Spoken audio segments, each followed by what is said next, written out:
my 1976 Rolls Royce Phantom V. Comes with a leather trim over here. Got the bumper, chrome bumper. You got the tail lights, but why I don't have it. Got the seats from Rolls Royce. Pretty awesome. And we got some seats on the front.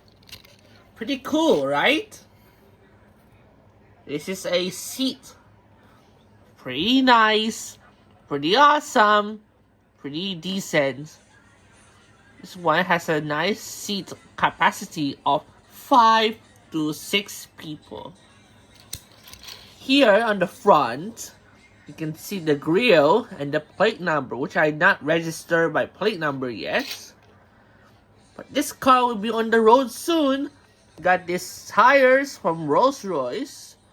And the seats capacity is very nice. Hope you guys enjoy my video about 1976 Rolls Royce Phantom V. Like and subscribe.